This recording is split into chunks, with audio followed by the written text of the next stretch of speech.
Sinadya mo bang dagdagan ang lakas mo? Anong lakas ka dyan? Parehong lakas lang kaya yung ginamit ko. Tirahin mo naman yung may bilog na dulo.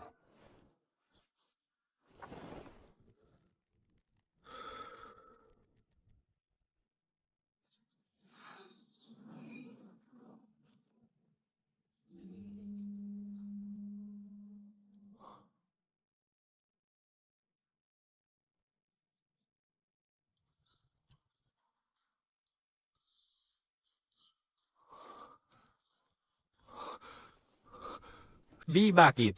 Bakit mas malakas pa tong mapurol kaysa sa matulis? Madaling sumabit sa baluti kapag matulis ang dulo.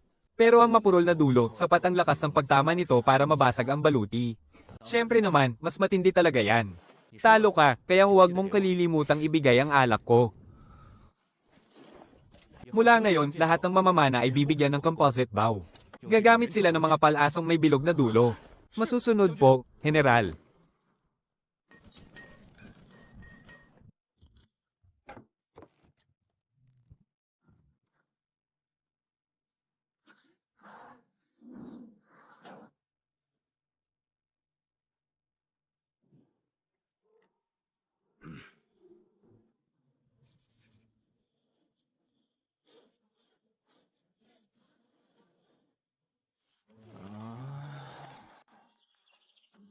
Ha!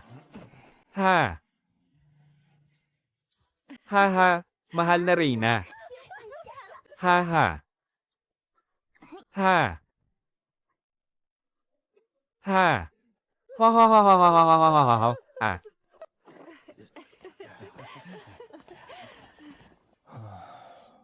Hindi naman parang prinsesa ang dinala ko rito pauwi. Para ko na ring binigyan si ina ng sarili niyang anak na babae. General, nakabalik na po si Kyufu. Kasalukuyan po nilang binabantayan ang mga pilak na dala ng caravan.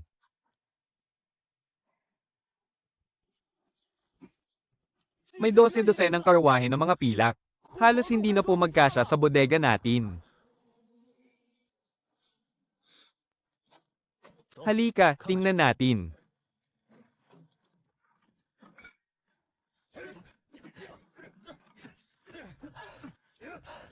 General, sa loob lang ng isang buwang ito, 3 beses nang naglakbay ang caravan natin. Napakalaki po ng kinita nating pilak. Kaya talagang hindi nakasya rito sa bodega natin. Ipagiba mo ang mga bahay sa paligid nito. Magtayo kayo roon ng 3 malalaking bodega ng kampo. Sabihan mo sina Li Qing at Zhao Long na magpadala ng mga tauhan para magbantay ng salit-salit sa buong maghapon at magdamag. Kahit isang langaw, huwag ninyong hahayaang makapasok doon. Masusunod po. Ikaw talagang bata ka, 1 beses ka lang namahala sa kalakalan. Pero kung makaporma ka ngayon, daig mo pa ang isang mayamang Ginoo. Sa dinami-dami ng gagayahin mo. Ang nakuha mo pa ay ang garbong porma ni Wang Zijing. Hindi ba't makikipagkita tayo sa mga negosyante? Kapag pangit ang suot mo, mamaliitin ka lang ng mga tao doon. Siya nga pala, nabalitaan ni Punong Katie Walang Wang na kasama mo ang iyong may bahay pauwi. Kaya nagpadala siya ng espesyal na regalo para sa inyo. 1 buong karwahe pa nga ito.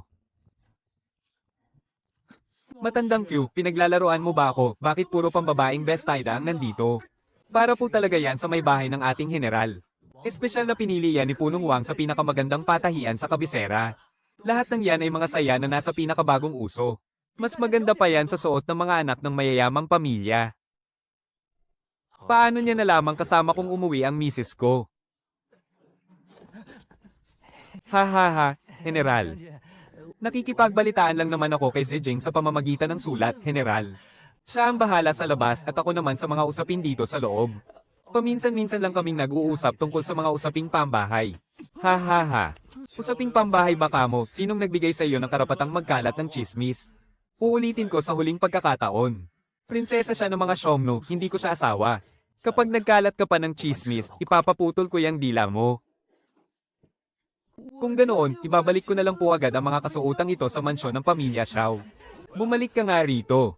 Ipadala mo na lang yan pagkalipas ng ilang araw. Kapag ipinadala mo yan ngayon, tiyak na pipilitin na naman akong umuwi ni ina para maghapunan. Ayaw ko ngang umuwi roon. Manatili ka rito at bantayan mo ang pagbubuhat ng mga pilak. Maiwan ka rito para mabilang at masuri ang dami ng mga ball ng pilak na ito. Halika, Lao Q, sumama ka sa akin sa huya para magtsaa. Hayaan mo na siya ang magbilang at mag-ayos niyan sa imbakan.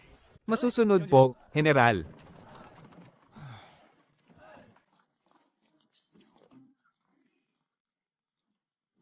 Kunwari pa siya. Isinama na nga niya para ipakilala sa mga magulang niya tapos ayaw pa ring umamin. Hulog na talaga ang loob niya.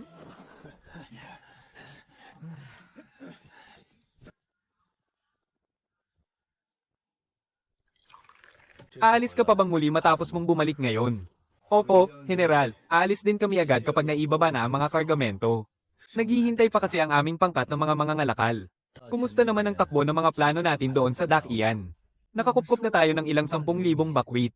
Lihim silang sinasanay ngayon ni Liu Yunfei. Lahat sila ay mga malalakas at kabataang lalaki na halos walang makain. Kaya nilang itaya ang kanilang buhay. At saka, nagtayo rin si Punong Wang ng isang lihim na samahan doon sa Dakian. Sinawag niya itong Samahang Langit at Lupa. Sa ngayon, mayroon na itong mahigit 30,000 kasapi. Basta't sumapi sila rito, makatatanggap ng rasyon ng pagkain ng pamilya nila buwan-buwan. Garantisadong hindi sila mamamatay sa gutom. Kaya naman napakaraming nag-uunahang sumapi rito. Maganda yan, pero kailangang maging mahigpit sa pagsasanay. Ang mga tamad at walang ginagawa kundi makihati sa pagkain. Pati na ang mga panggulo lang at walang pakinabang, paalisin mo agad sila ng walang pag-aalinlangan. Huwag mong hayaang masira ng iilang tamad ang buong grupo natin. Unti-unti nating palawakin ang ating nasasakupan. Huwag kayong masyadong magpahalata. Patatagin muna natin ang ating pundasyon sa Jiezhou at Bingzhou. Masusunod po, General. Huwag kayong mag-alala. Nakatago kaming mabuti. Hindi man lang kami napapansin ng pamahalaan. Sa pagkakataong ito, sasama ako sa iyo sa pagsalakay. Talaga po, General, kayo po mismo ang sasama, Panahon na para tingnan ko ang sitwasyon doon. Sa rami ng mga dapat asikasuhin, mas mapapanatag ako kung ako mismo ang magpapatupad nito. Maghanda ka na. Aalis tayo pagkaraan ng 3 araw. Masusunod po, General. Maghahanda na po ako agad. Tinitiyak kong magiging maayos ang lahat. Huwag kang magmadali. May ilang bagay pa akong dapat ipagbilin sa iyo. Una, hindi dapat maputol ang ruta ng kalakalan. Patuloy pa ring ibenta ang asin, alak at mga upuan gaya ng dati. Dapat ay tuloy-tuloy ang pagpasok ng pilak na salapi rito. Ito ang ating pundasyon. Ikalawa, huwag mo munang madaliing udyukan ang mga miyembro ng Chendewi na mag-alsa. Pumasok muna kayo ng palihim. Ang mga mababang opisyal sa mga tanggapan ng bayan at lalawigan. Suhulan ninyo sila kung kaya ninyo. Magagamit natin sila sa hinaharap. Ikatlo, sa mga lumikas na nakapag-aral. Ang mga marunong magpanday. At ang mga marunong manggamot, ibukod ninyo sila at bigyan ng hiwalay na tungkulin. Kayamanan ng mga taong ito. Tanda ko na pong lahat, General. General, paano naman po ang natitirang 80%? Sa panig na ito, halos 80% ay babantayan ni Li Qin at Zhao Long. At gumagawa rin ng mga sandata sa yuguan. Kaya walang magiging problema. Sa pagpunta natin doon sa pagkakataong ito, maglalakbay tayo ng palihim at may kaunting kasama lamang, kaya huwag kang maingay. Pupunta tayo ng tahimik. Masusunod po.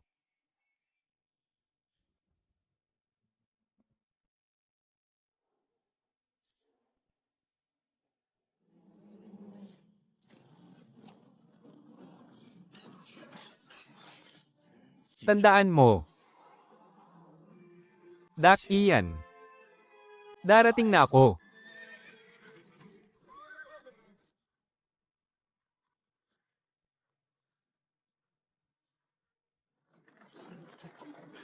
Ai-ho.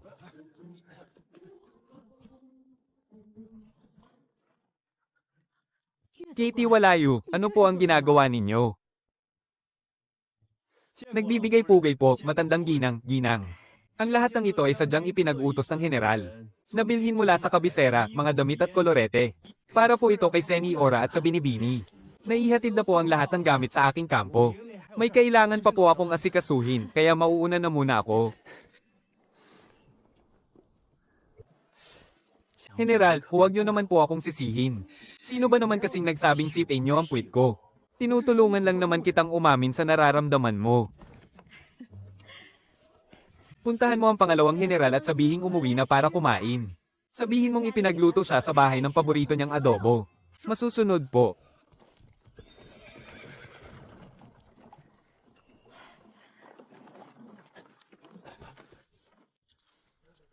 Seniora. General, sumama po ang general sa pangkat ng mga mangangalakal para kumita ng pera. Wala po siya sa mansiyon ngayon. Hay! Ang batang to, umalis nang hindi man lang nagsasabi. Sige na, asikasuhin mo na ang trabaho mo. Huwag na natin siyang alalahanin. HMP, ang buwisit na Xiao Chen na yun. Kahit sa pagpapadala ng damit, hindi man lang nag-abalang pumunta ng kusa ang buwisit na si Xiao Chen. Wala man lang siyang kay-titing na katapatan. Prinsesa, abot tenga naman po ang ngiti ninyo. Tapos sinasabi nyo pang masama siya. Napakadaldal mo talaga, ha ha ha.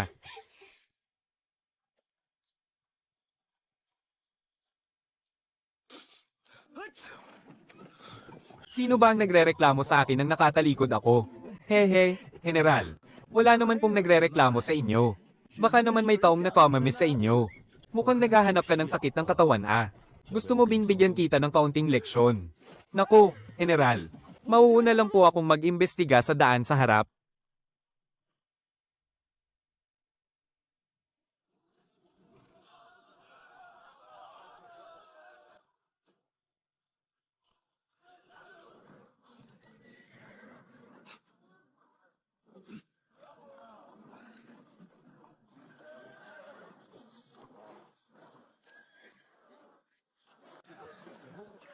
Ginoong Kawal, ito po ang aming bayad para makadaan sa harang.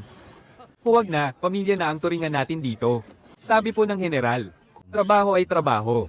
Huwag nating sirain ng mga patakaran. Halikayo, magpunta rito ang ilan sa inyo. Tulungan ninyong magtulak ng kariton ng ating mga kapatid sa pangkat ng mga mangangalakal. Bilisan ninyong pumasok sa tarangkahan, Xiao An.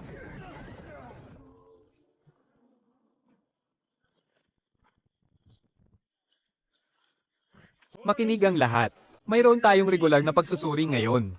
Lahat ng kawal, maghiwa-hiwalay kayo at isa-isang suriin ng mga caravan, masusunod po.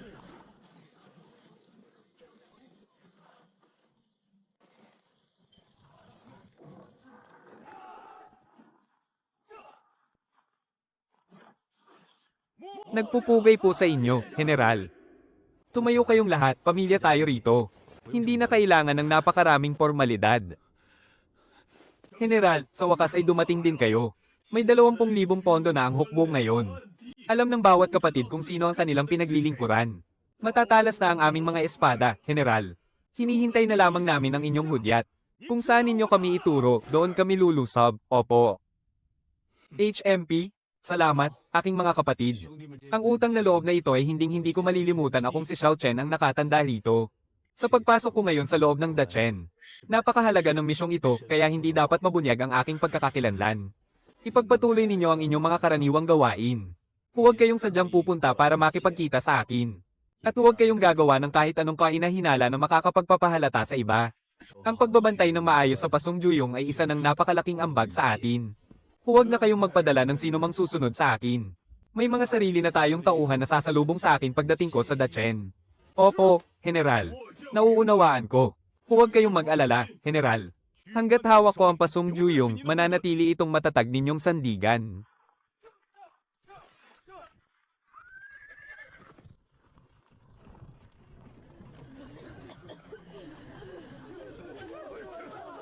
Maawa na po kayo, Ginoo. Bigyan niyo naman po ako ng kahit kaunting pagkain. 3 araw na po akong hindi kumakain.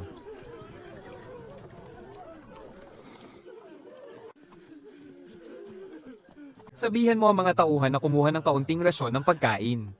Ipamahagi natin sa kanila. General, huwag ninyong ibigay yan. Kapag nagbigay kayo sa kanila ngayon, dudumugin tayo ng lahat ng mga naghihirap na magsasaka rito.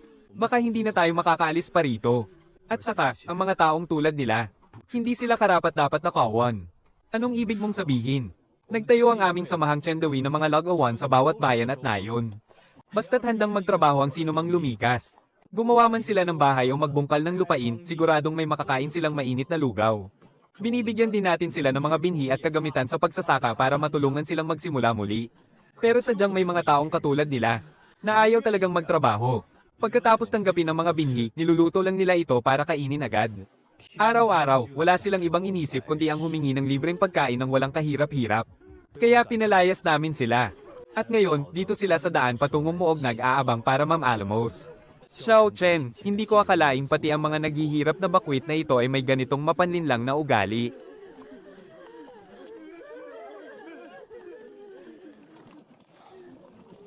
May mga ganyan pala talagang klaseng tao.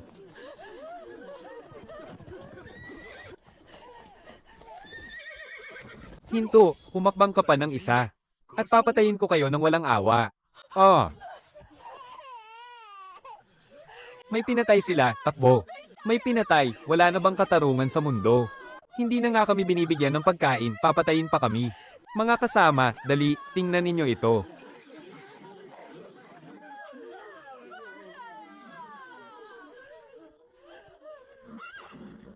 Kalad ka rin nyo siya sa tabi ng daan. Subukan nyo pang manggulo, papatayin ko kayo agad. Tingnan ko nga kung ang pamahalaan ng Jizhaw ay maglalakas loob na pumatol dahil lang sa isang madaldal na babae.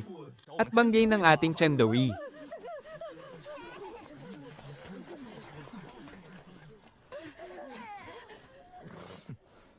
Ang mga ganyang tao, matapang lang sa mahihina pero takot naman sa malalakas. Kapag binigyan mo sila kahit kaunting pagkain, bukas ay magsasama na sila ng buong pangkat para pag nakawan ka.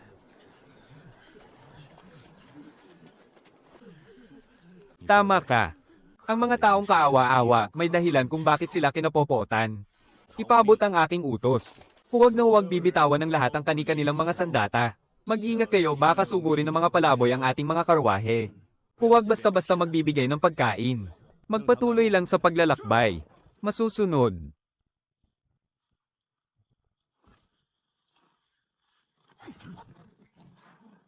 May inaasikaso ang Chendawi. Lahat ng walang kinalaman, lumayo kayo.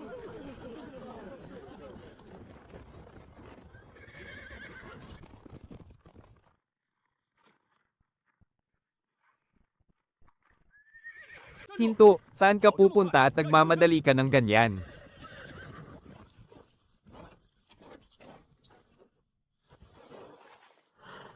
Si Tanglisan po ito, ang may puting buhok. Nagbibigay pugay sa tagapagtanggol. Patawad po kung hindi ko na lamang narito kayo, tagapagtanggol. Sumayo ka na. Bakit mukha kang natataranta? May nangyari ba?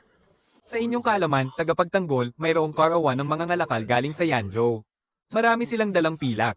Natatakot silang makasagupan ng mga tulisan sa daan. Kaya binayaran nila tayo para ihatid at protektahan sila. Kaya papunta na kami sa may lagusan para sunduin sila. HMM. Sige, umalis ka na. Umayos kayo roon. Opo, tagapagtanggol, huwag kayong mag-alala.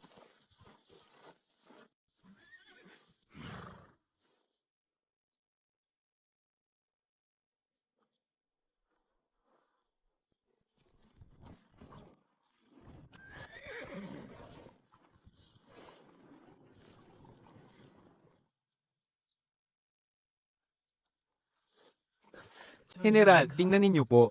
Ito ang binuo ni Kuya Zijen. Siya ang ating dakilang pinuno. Kaming mga namumuno sa hukbo ay mga tagapagtanggol naman. At sa ilalim naman namin ay ang mga pinuno ng bulwagan at mga tagapangasiwa. Mabigat at mahigpit ang aming mga patakaran. Sa ngayon, sa mata ng publiko, kilala kami bilang Chendawi, na tumutulong sa pamahalaan para bantayan ang mga palaboy. At nagbabantay din sa mga karawan ng mga ngalakal. Pero sa lihim na paraan, mula Jizhaw hanggang Yanzhou, ang lahat ng kabundukan at teritoryo. Nasakop na natin ang lahat ng yan. Ang mga tauhan natin, nagpapanggap ng mga tulisan. Kapag nagbayad sa atin ng buwis proteksyon ng mga Via Hero, ligtas silang makakadaan. Pero kapag hindi nagbayad, talagang ninanakawan natin sila. Hawak natin ang batas pati na ang mga kriminal. Nagpapasalamat pa nga sa atin ang pamahalaan dahil tinutulungan natin silang panatilihin ang kaayusan sa lugar. Ang galing mo talaga, Wang Ziking. Ha ha ha ha ha. Noong una, nagkwento lang ako sa kanila. Tungkol sa kapatiran ng langit at lupa. Sinong mag-aakalang gagawin niya talaga itong ganito kalaki? Ito po ang inyong sagisag bilang dakilang pinuno. Espesyal po itong itinabi para sa inyo ni Kuya Zijing. Hinihintay ka lang po naming dumating para pamunuan kami. Napakahusay talaga ng kapatiran ng langit at lupa. Mula ngayon, hindi na ako kilala bilang Xiao Chen dito sa Dakian. Ako na si Chen Jinnan.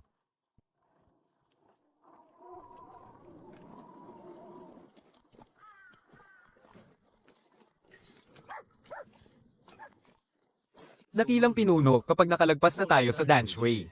Mararating na natin ang ating kuta, ang Chenjong. Doon dinadala at ipinapamahagi ang lahat ng ating mga kalakal.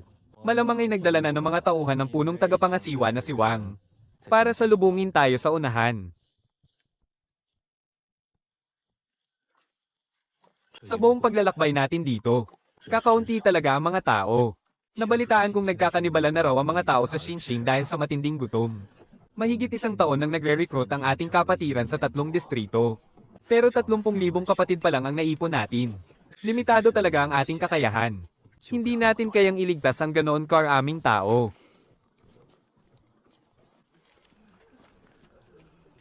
Sa ngayon, maliit pa lang tayo. At hindi natin pwedeng iligtas ang lahat. Pero kapag may sapat na tayong mga kawal, pagkain, at salapi. At kapag nasakop na natin ang mga lupain, mas marami tayong iligtas na buhay.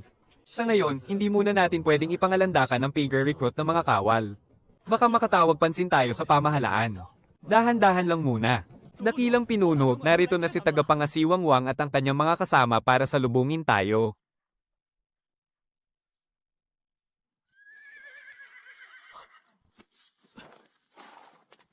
Ako si Wang Zijing, ang pinuno ng kapatiran ng langit at lupa sa Jishao. Kasama ang mga kapatid mula sa iba't ibang pangkat, nagpupugay kami sa inyo, dakilang pinunong Chen. Nagpupugay po kami sa inyo, dakilang pinunong Chen. Tumayo na kayong lahat. Magkakapatid tayong lahat dito. Hindi na kailangan ng ganitong formalidad. Siguraduhin nating ligtas ang mga kalakal bago ang lahat. Babalik ba kayo sa hukbong Chenchi ngayong gabi mismo?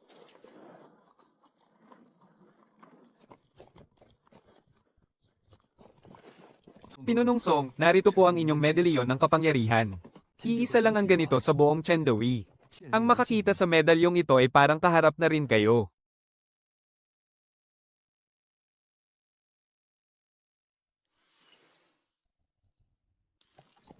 Grabe, ang bigat naman ito.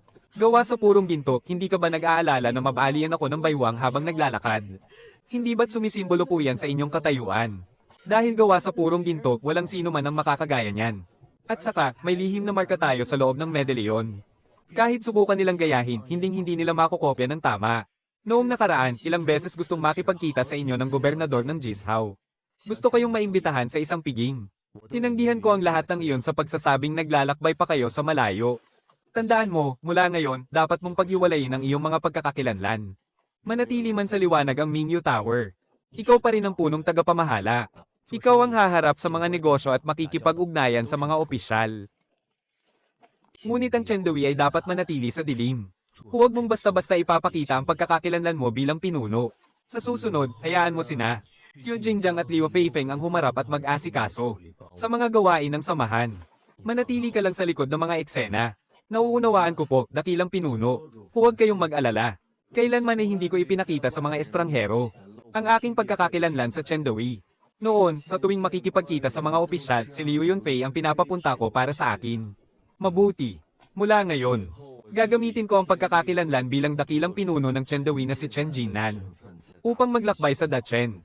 At kung sakaling may mangyaring problema na hindi ninyo kaya, saka pa lang ako kikilos.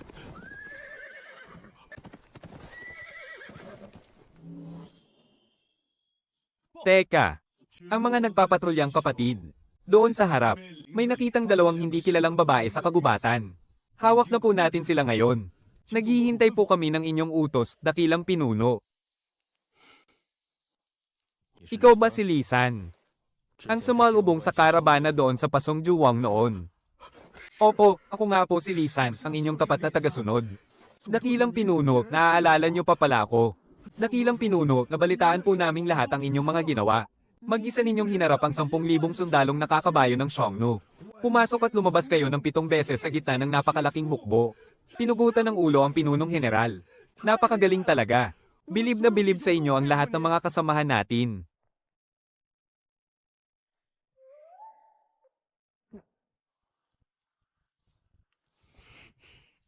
Sapat na yan, huwag ninyong ipagkalat ang mga haka-hakang ganyan. Nasaan ang tao, dalhin mo ako doon at titingnan ko. Opo, punong pinuno. Sumunod po kayo sa akin.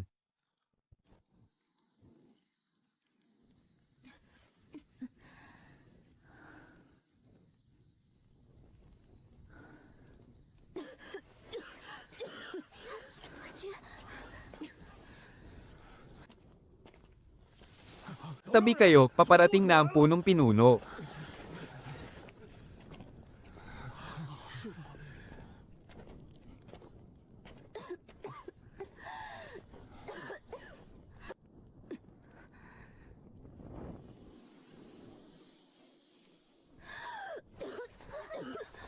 Senyorita, Senyorita, Senyorita. Wang Ziking. Lahat kayo, hawak ang mga sulog, umurong ng 5 hakbang, opo.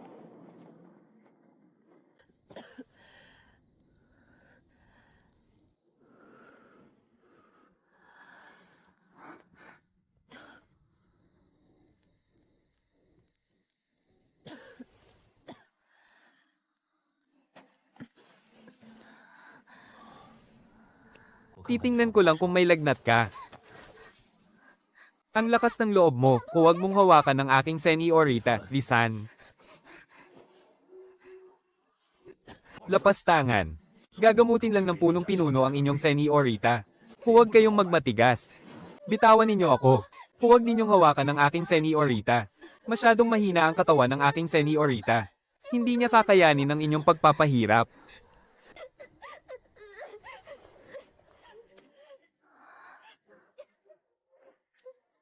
Hindi ka naman nilalagnat sa gabi. Hindi ito simpleng lagnat.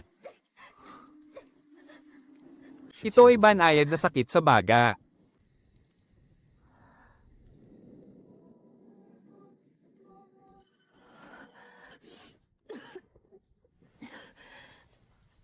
Ginoo, kayo po ba ay isang manggagamot? Hindi ka ba natatakot sa akin? Kung balak ninyo akong saktan, hindi ninyo sana ipapapalayo ang kanilang mga sulo. At mas lalong hindi ninyo simpleng dodumpian ang aking noo. Sinabi ninyo kanina, Ginoo, na mayroon akong sakit sa baga. Tama po ba? Hindi ba tuwing hapon at hating gabi, ay palagi kang nilalagnat sa parehong oras? Sa oras na makalanghap ka ng usok, o kaya'y pollen at alikabok ay hindi ka natitigil sa pag-ubo. At kapag lumala, nauuwi pa ito sa pagdura ng dugo. Opo, ganoon nga po ang nangyayari. Siniyasat na ako ng mga manggagamot sa palasyo ng mahigit 10 taon. Pero hindi nila kailanman matukoy kung ano talaga ang aking sakit. Ang tanging sabi lang nila ay sadyang mahina ang aking katawan. Ngunit sa isang tingin ninyo lang, Ginoo, ay nalaman ninyo agad. Ginoo, dahil natukoy ninyo ang sakit ng aking Senyorita. Tiyak na kaya ninyo itong gamutin, hindi po ba? Ipinamamanhik ko pong iligtas ninyo ang aking Senyorita. Basta't mailigtas ninyo lamang siya. Ibibigay namin ang kahit anong hilingin ninyo. Maging gintot pilak man o mataas na katungkulan. Ano mang naisin ninyo ay mapapasain nyo. Ay, kahit ano po, kaya naming ibigay. Xiaoju, tumahimik ka. Binibini, sa ganitong lagay pa ba kayo magmamatigas? Patawad po, Ginoo. Sadyang wala lang po siyang muwang kaya kung ano-ano ang sinasabi niya. Hindi ko na po ililihim sa inyo, Ginoo. Tumatakas po kami mula sa kabisera. Kasalukuyan po kaming tinutugis ng mga nais pumatay sa amin. Kung ililigtas ninyo kami, Ginoo, natatakot akong madamay pa kayo sa panganib at mapahamak ang inyong buhay. Ang bagay na hinihingi ninyo, Ginoo, hindi naman po imposibleng maibigay namin ngayon. Ang koro ng Phoenix at pulang belo. Ayon sa kaugalian, ang mga prinsesa lamang ang may karapatang magsuot niyan sa kanilang kasal. Kung hindi ka naman reyna, ibig sabihin, isa kang prinsesa ng Dakian. Tama ba ako?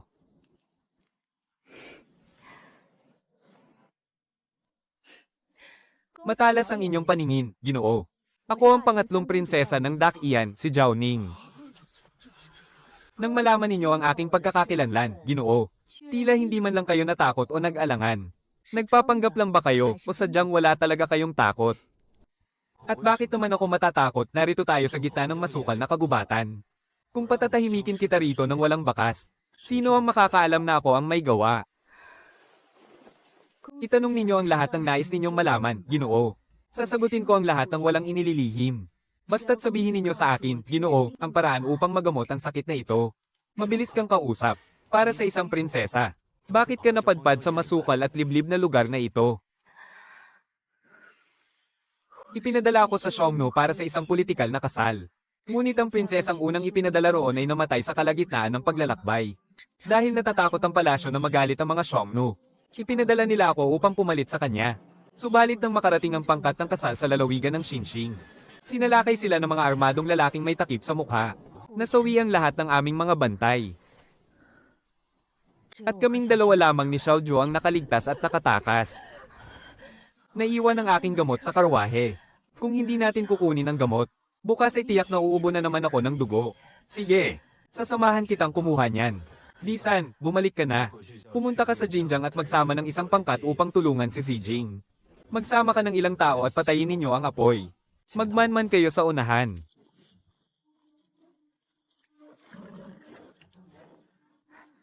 Dalhin mo ang Paeldores ng paggaling para mabawasan ang mga galaw sa daan.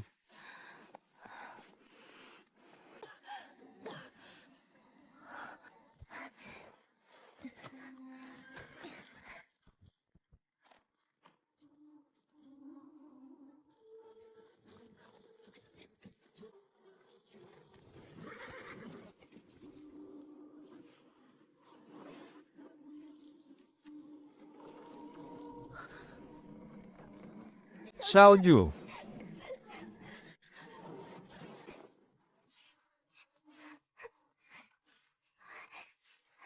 Nakuha na naman ng prinsesa. Kunin mo na at umalis na tayo. Hindi tayo dapat magtagal dito.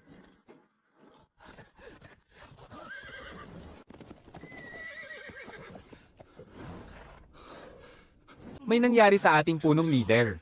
Ang taong ito ay si Chen Shou, ang gobernador ng Xinxing. Sabi niya, nakaranas ng mapangwasak na pag-atake ang Xinxing. Ang buong lungsod ay nawasak. Isang malupit na paglipol. Saan mo siya nahanap? Sa kagubatan sa unahan. Gumapang siya palabas para maghatid ng balita. Pagkatapos niyang magsalita ng isang pangungusap, nawala na siya ng malay.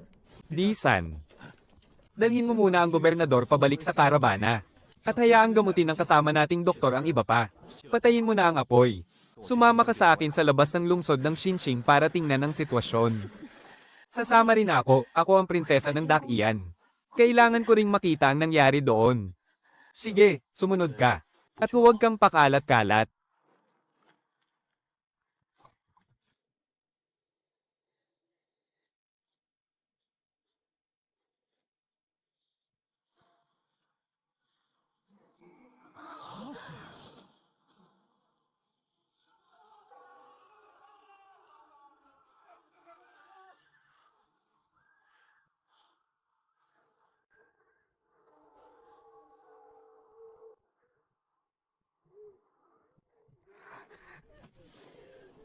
Ha?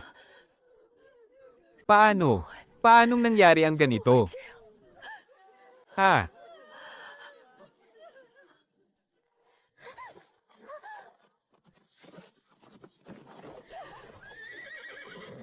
Saan ka pupunta? Hindi mo ba nakikita? Nagdurusa ang mga mamamayan sa loob. Ako ang prinsesa ng Dakian. Pupunta ako doon para patigilin sila. Umalis ka sa daan ko. Ano namang magagawa mo kung pupunta ka doon? May 20,000 sundalo sa labas ng lungsod. At may 20,000 pa sa loob. Kapag bumaba ka, mapapalibutan ka agad ng mga ligaw na pana. At hindi mo man lang mail iligtas ang sarili mong buhay. Sino ba ang makakakilala sa iyo doon? Pero hindi ko kayang panoorin na lang silang mamatay. Hindi ba't ikaw ang punong leader? Hindi ba't may mga tauhan ka? Utusan mo ang iyong mga tauhan na sumama sa aking lumusab doon. Para paatrasin ang magulong hukbong iyan. Ginoo, pakiusap, iligtas ninyo ang aming binibini. Tulungan niyo po. Iligtas niyo ang mga tao sa lungsod.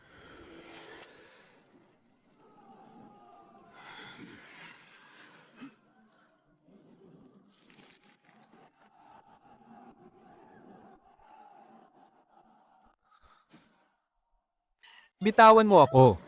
Isa kang duwag. Hinahayaan mo lang silang mamatay. Papatayin kita. Gumising ka sa katotohanan. 100 tao lang tayo. 40,000 tao ang nasa ibaba. Kung susugod ka roon, hindi mo lang sila mabibigong iligtas. Lahat din tayo ay baka hindi na makabalik ng buhay. Halos kalahati na ng lungsod ang natupok ng apoy. Malapit nang matapos ang sakuna sa loob ng lungsod. Kung susugod tayo ngayon, parang itinapon lang natin ang ating mga buhay. Makinig ang lahat, umurong na tayo. Bumalik na agad kayo sa karaban. Walang sino mang lilinggan sa likod.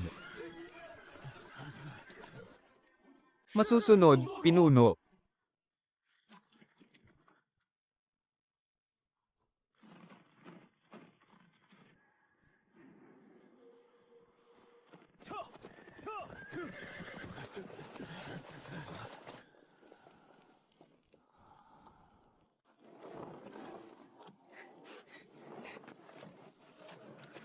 Pinuno, ano pong gagawin natin ngayon?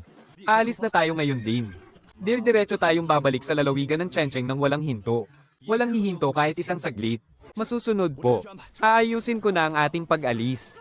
Pinuno, sa tindi ng nangyaring ito, tiyak na maraming mga mamamayan ang magsisitakas. Hindi ba natin pwedeng samantalahin ang pagkakataon na ito para mag-recruit ng mas maraming kapatid? Hindi pwede. Iparating mo ang utos ko pagbalik natin. Sa loob ng susunod na 2 linggo. Ang lahat sa Chendawi, maliban sa pag-e-escort sa karaban at pamamahagi ng lugaw, ay bawal lumabas, bawal gumawa ng gulo, at bawal makipag-usap sa mga hindi kakilala. Bakit po?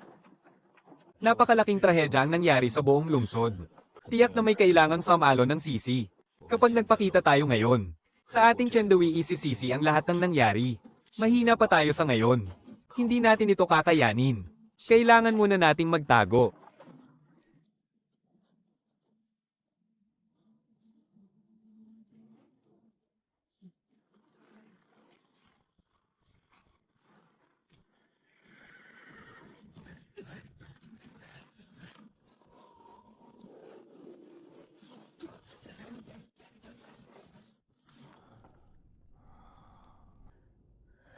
Ang mga sundalong iyon. Bakit nila nagawang saktan ng mga mamamayan? Sila rin naman ay mga mamamayan ng Dakian.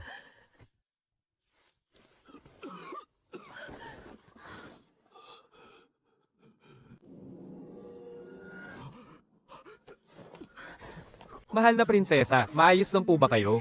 Salamat sa Diyos, bilasin nyo. Magpadala agad kayo ng tao sa kabisera para magbalita.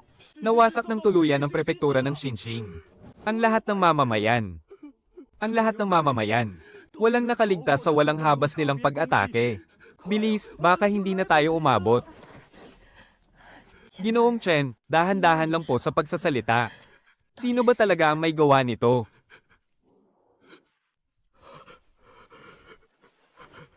Mga sundalong sumalakay kagabi. Naka-armadore sila. At pinapatay ang bawat taong makita nila. Sinunog nila ang lahat ng mga bahay. Itinaya ko ang buhay ko para lang makalikas mula sa pader ng lungsod. Para lang makarating sa kabisera at maghatid ng balita. Para magpadala ng hukbo ang emperador upang puksain ng mga rebelde. Hindi na kailangan. Nasunog na ang buong lungsod. Napapalibutan ito ng mga sundalo sa labas. Kahit isang ibon, walang makakalipad palabas. Noong pumunta kami roon para tingnan, wala nang kahit anong senyales ng buhay sa loob ng lungsod. Wala na talaga. Abong-abo na ang lahat. Wala nang natira. Ang 10,000 mamamayan sa aking nasasakupan. Lahat sila, patay na. Ginoong Chen, makinig po kayo sa akin. Nagmamasid ako roon mula kagabi hanggang ngayon. Kumalat ang apoy hanggang sa labas ng lungsod. Nilalamon ng apoy ang buong lungsod. At hanggang ngayon, pinaliligiran pa rin ito ng mga sundalo. Kahit isang tao, walang makakatakas. Ang 180,000 mamamayan ng Xinxing ay wala ng senyales na may nakaligtas pa. Ha ha ha. Ha. 180,000 tao. Walang nakaligtas. Ang asawa ko. Ang anak kong si Xiaohai. Ang mga kapitbahay namin. At si Ernio. Lahat sila, wala na. Wala nang natira sa kanila. Ginoong Chen, tumayo muna kayo. Sabihin ninyo sa akin. Sino ang may gawa nito? Mahal na 3 prinsesa. Kayo ang 3 prinsesa. Nagmamakaawa po ako. Bigyan ninyo ng katarungan ng mga mamamayan ng Xinxing. Si Prinsipe Romchin. Ang mga piling kawal ni Prinsipe Romchin ang pumasok sa lungsod. At minasak ang buong distrito ng Xinxing. Sino kamo, kalokohan, sila nga ba? Sila nga ang mga piling kawal ni Prinsipe Romchin. Pumasok sila sa lungsod kahapon ng hapon. At sinabing ipinadala sila ng palasyo para tumulong sa kalamidad. Tinipon nila ang lahat ng mamamayan at mga lumikas sa loob ng lungsod. Akala ko pa naman ay dumating na ang ating tagapagligtas. Ngunit pagkasapit ng dilim, nagsimula na silang mamaslang. Kasama ko ang 200 kawal ng bayan. At itinaya namin ang aming buhay para makatakas sa pintuan ng lungsod. Patay na ang lahat ng mga kasamahan ko. At ako lang ang nag-iisang nakagapang patungo sa kagubatan. Sandali, may mali. May 3,000 lamang na piling kawal sa palasyo ni Prinsipe Romchin. Pero kagabi, nakita namin sa labas ng lungsod, na hindi bababa sa 20,000 sundalo ang nakapaligid dito. Kung isasama ang mga nasa loob, aabot sila sa 30 hanggang 40,000. Saan naman niya nakuha ang ganoon karaming sundalo? Sigurado ka bang hindi ka nagkamali ng tingin? Tinitiyak ko po sa inyo, handa kong itaya ang sarili kong ulo, na ang mga pumasok sa lungsod ay ang mga piling kawal nga ni Prinsipe Romchin. Suot nila ang itim na baluti na nagmula mismo sa kanyang palasyo.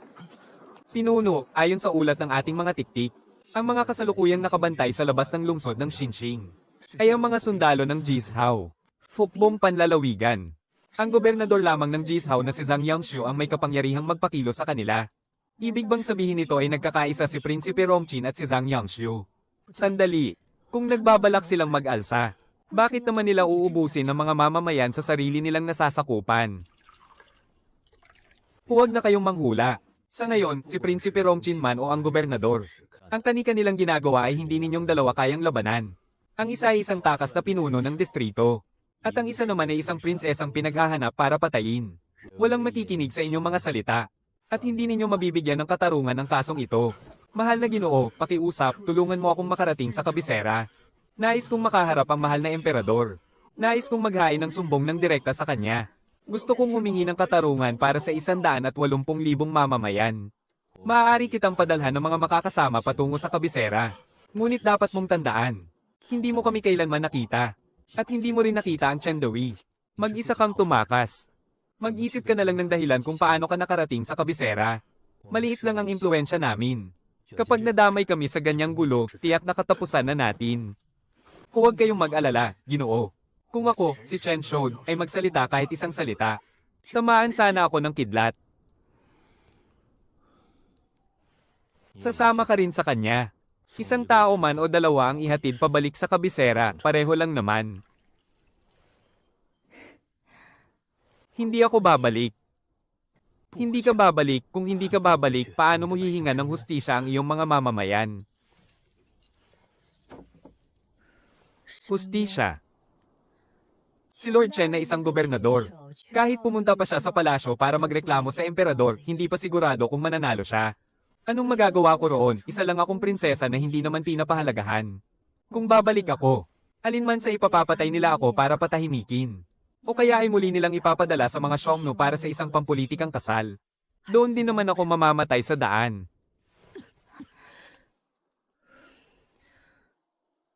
Namatay ang totoong ina ko nung ipanganak niya ako. Pinalaki lang ako ng mga alilang palasyo.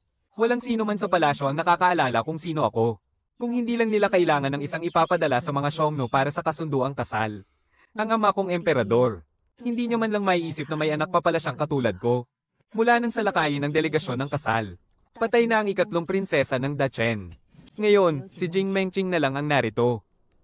Di ba sinabi mong kaya mo akong gamutin? Mananatili ako rito at gagamutin mo ako. Hindi ako babalik sa kabisera. Sige, manatili ka rito at gagamutin kita. Lord Chen, magpahinga muna kayo. Pagkalipas ng 2 araw, magpapadala ako ng mga taong mag-aasikaso sa pag-alis ninyo.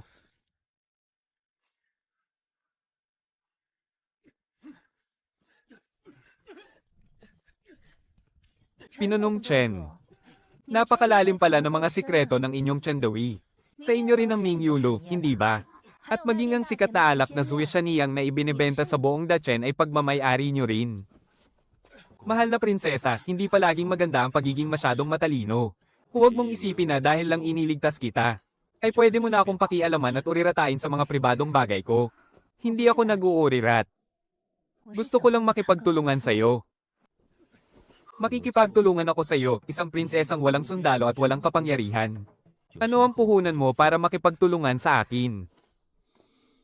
Lumaki ako sa loob ng palasyo mula pagkabata. Kung sino ang magkakampi sa 8 dakilang angkan. Kung sino ang may matinding galit sa isa't isa. Kung gaano karaming sundalo ang hawak ng punong ministro at ng dakilang guro. Kung anong maruruming lihim ang itinatago ng bawat opisyal sa kanilang tahanan. At kung saang panig tapat ang bawat general. Alam ko ang lahat ng iyan. Ngayong narito ka sa Dachen. Ang pinakakailangan mo ay mga impormasyon mula sa loob ng palasyo. Hindi ba? Kung magpapadala ka ng mga tao para mag-imbestiga, gaano katagal bago mo malaman ang totoo? Gaano karaming buhay ang kailangan mong isakripisyo? Ang lahat ng alam kong ito. ay ipapalit ko sa proteksyon ng inyong samahang Chendawi, sa pagpapagaling mo sa aking karamdaman, at sa pagliligtas sa buhay ko. Hindi ka malulugi sa kasunduang ito.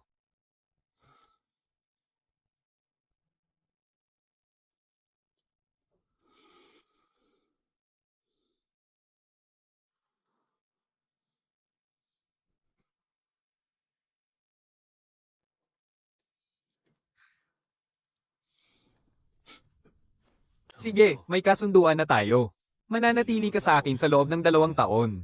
Gagamutin ko ang iyong sakit, at titiyakin ko ang iyong kaligtasan. Sasabihin mo naman sa akin ang lahat ng iyong nalalaman. Pagkatapos ng 2 taon, maaari ka nang pumunta kahit saan mo gustuhin. Hinding-hindi kita pipigilan. Isang salita.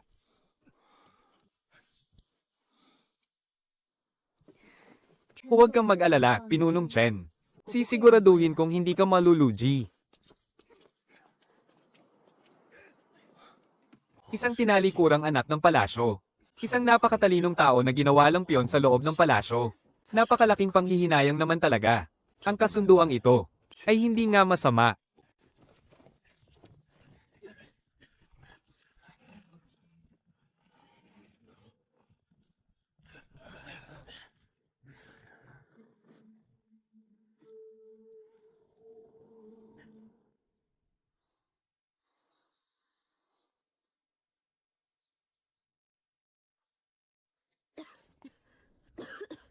Mahal na prinsesa, inumin mo na po ang gamot. Inumin mo na para mawala ang uhaw mo. Bakit ka pumasok nang hindi man lang kumatok? Hindi pa nakakapagsuot ng panlabas na damit ang aming prinsesa. Lumabas ka muna. Xiaoju, tumabi ka riyan. Wala nang prinsesa ngayon. Papasukin mo si Pinunong Chen. Narito siya para gamutin ako. Kung haharanggan mo pa siya, ang iyong prinsesa ay, sige, hindi ko nagagamutin ng sakit na iyan. Eh di huwag mong gamutin. Sino bang nagmamakaawa sa'yo para manggagamot?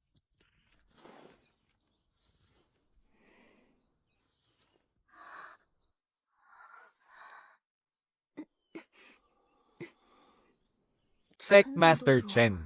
Panggagamot ba talaga ang ginagawa mo? Halika nga rito. Mataas nga ang lagnat niya. At may plema rin sa kanyang baga. Isulat mo ito.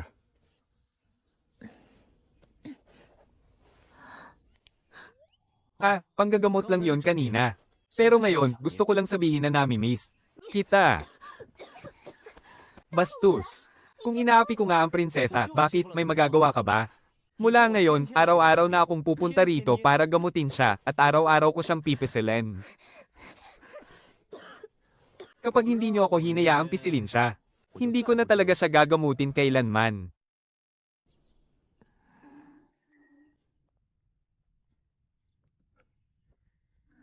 Ang unang gamot ay iinumin sa loob ng 1 buwan. Ang Beiji at Xiangkao ay magpapatigil sa pagdurugo sa iyong baga. Ang ginseng at huamki. At dansya naman ang magpapalakas sa enerhiya ng iyong baga. Ang Beimo, Gualo, Baichen, at Lugo naman ay maglilinis ng plema sa iyong baga. Ang sakit mo ay dahil sa sobrang hina ng enerhiya ng iyong baga. Kaya kapag nabara ang plema rito, lagnat at ubo ang aabutin mo araw-araw. Sabi ng mga maharlikang manggagamot noon, hindi raw ako pwedeng uminom ng mga gamot na pampasigla. Ginamo ka nga nila ng mahigit 10 taon pero napagaling ka ba nila? Dahil hindi ka nila napagaling, ibig sabihin lang nito ay mali sila. Kapag naubos mo na ang gamot na ito sa loob ng 1 buwan, mababawasan na ng malaki ang pag-ubo mo ng dugo. At hihina na rin ang iyong lagnat. HMP, sino bang nakakaalam kung mabisa nga ba talaga yung gamot na nireseta mo? Baka naman gusto mo lang samantalahin ang pagkakataong ito para tsansingan ng prinsesa. Kapag nagsalita ka pa ng walang kabuluhan, ikaw muna ang tsatsansingan ko. Prinsesa, tingnan niyo po siya oh. Sige na, huwag mo na siyang takutin.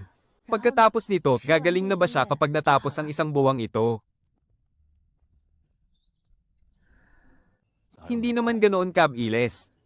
Ang ikalawang gamot ay gawa sa Tiandong, Maidong, Shashen, at Shanyao para magpalusog sa baga. Habang ang Sangay, Limo, at Digupi naman ay mag-aalis ng init sa iyong baga. At ang tsenmo at dahon ng pipay naman ang magpapatahimik sa iyong baga. Kapag naubos mo na ang batch na ito, halos hindi ka na uubuhin.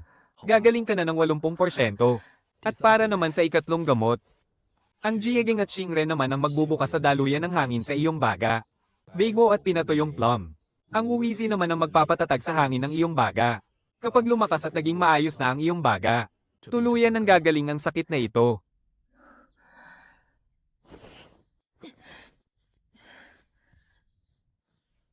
Maraming salamat, Pinunong Chen, ang iyong kabutihan ay hindi kayang tumbasan ng pasasalamat. Anong salamat, kapag gumaling ka na, bigyan mo na lang ako ng isang halik. Bastos. Huwag mong pangaripang bastusan ang aming prinsesa. Pinuno, talagang napakahusay ng Race 8 na ito. Hindi ko basta-basta ibinabahagi ang ikatlong antas ng panggagamot. Napakaraming taon ko nang nagbabasa ng mga aklat sa panggagamot. Pero ngayon lang ako nakakita ng ganito kahusay na Race 8. Kukuha na ako ng mga gamot ngayon din. Kukunin ko lang ang gamot, mahal na prinsesa, maghintay ka rito. Bata pa lang kami, kasama ko na ang batang ito sa paglaki. Mas higit pa sa tunay na magkapatid ang turingan naming dalawa. Kadalasan, lagi ko siyang kasama maliban na lang kung kakain. Buksan mo ng madalas ang bintana para pumasok ang hangin. Huwag mong hayaang makulob dahil mas matagal kang gagaling kapag kulob ang silid. Aalis na ako. Huwag mong kalimutang inumin ang gamot mo. Chen Jingtang. Sino ka?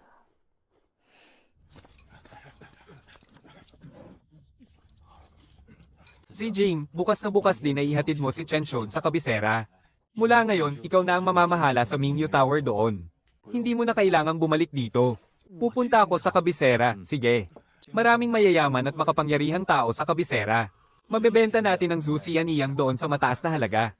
Mula ngayon, maaari na nating ibenta ng hayagan ng Zuxianiyang sa Mingyu Tower. Hindi na natin kailangang ilihim o itago pa ito. Tiyak na hahanapin ka ng 8 malalaking pamilya. Kayanin mo sila. Kapag hindi mo na kaya, magpadala ka agad ng mensahe sa akin.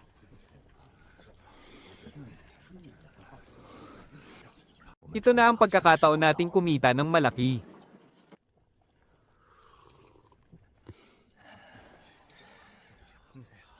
Pinuno, may mahalaga po akong sasabihin. Kumalat na ang balita tungkol sa pagmasaker sa buong bayan ng Xinxing. Nagkakagulo na ang mga kapatid natin sa matinding galit. Alam ko. Karamihan sa mga kapatid natin ay mga lumikas na refugee, na namatayan ng pamilya sa gitna ng kaguluhan ng digmaan. Kaya naman ramdam na ramdam nila ang sinapit ng mga tao sa Xinxing. Ngayon, lahat sila ay sumisigaw na ipaghiganti ang mga mamamayan. At gusto nilang patayin ang mga walang hiyang opisyal na iyon. Hindi ko na sila mapigilan. May ilan ding nagsasabing gusto nilang dalhin dito ang kanilang mga pamilya. Dahil natatakot silang mangyari uli ang katulad ng sinapit ng Xinxing.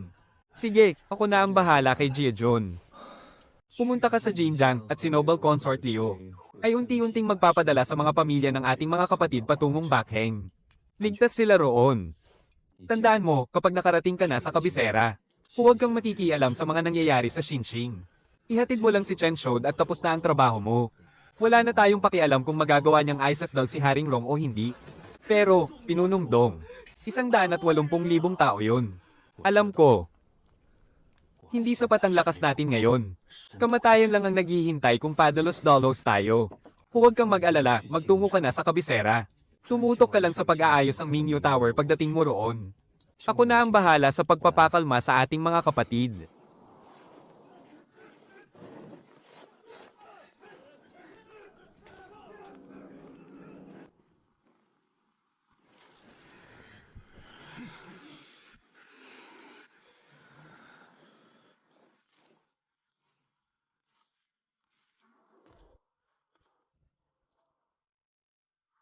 Alam kong galit kayong lahat. Galit din ako. 180,000 mamamayan na walang kalaban-laban.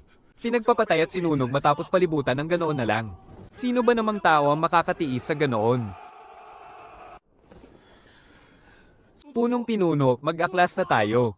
Makipagpatayan tayo sa mga asong opisyal na iyon. Ipaghiganti natin ang ating mga kababayan, tama. Lalaban tayo, mag-aklas. Kamatayan lang ang pinakamasamang mangyayari. Pagkalipas ng 18 taon, muli kaming isisilang bilang matatapang na lalaki. Mag-aklas, mag-higanti. Ah,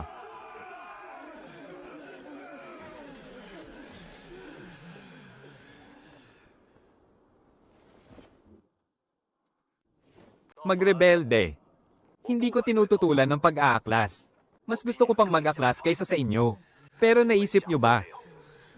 Ang inyong mga magulang, asawa, at mga anak ay nasa Jizhaw. Kung mag-aaklas tayo ngayon, hindi pa aabot ang 3 araw ay patay na tayong lahat. Uubusin din ng imperial na hukuman ng inyong mga pamilya. Walang ay titirang buhay kahit isa.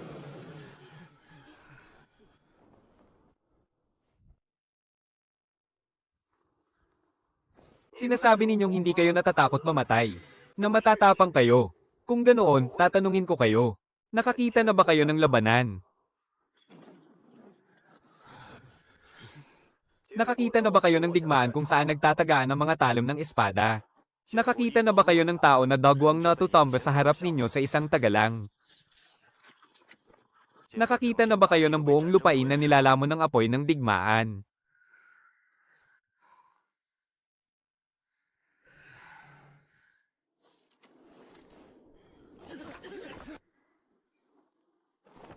Hindi nyo pa yun nakikita.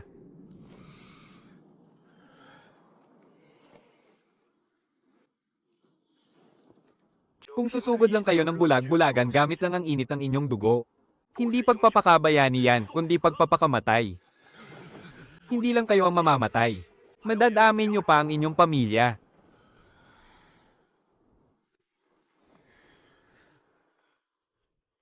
Ngunit tandaan ninyo, ang paghihiganti para sa 180,000 mamamayan ng distrito ng Xinxing. Ako mismo ang magpapasa nito para sa inyo. May paghihiganti rin natin sila balang araw.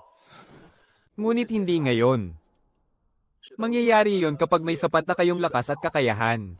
Simula sa araw na ito, dodoblehin ang lahat ng inyong pagsasanay. Ang pagbunot ng espada, ang pag-iwas sa mga balakid at ang pagsasanay sa katawan lahat ay dodoblehin. Kapag kaya nyo na makipagsabayan ng tapatan sa tunay na hukbo, doon pa lang natin pag-uusapan ang paghihiganti. Masusunod. Handang sumunod hanggang kamatayan, punong leader. Handang sumunod hanggang kamatayan, punong leader. Naitakda na ang pangako. Magsimula na ang pagsasanay ngayon din. Punong leader, talagang napakahusay ninyo. Kung ako ang nasa kalagayan nyo, hindi ko sila mapapakalma ng ganyan. Paano nyo ba naiisip ang mga ganyang bagay? Sa ilang salita lang, napag-isa nyo na agad ang kanilang kalooban. Marami ka pang kailangang matutunan sa hinaharap. Bilang isang pinuno, hindi sapat ang marunong ka lang makipaglaban. Kailangan mong maunawaan ang puso ng iyong mga tauhan.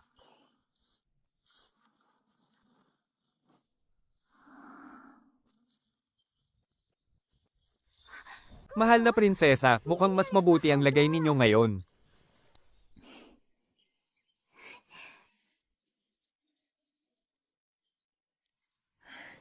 Oo nga, pagising ko kanina ay hindi na ako umubo ng dugo. Mas gaman din ang pag-ubo ko.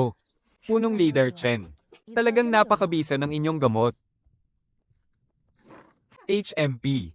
Mahal na prinsesa, nagpapasalamat pa kayo sa kanya. Araw-araw niya kayong pinipisil sa pisngi.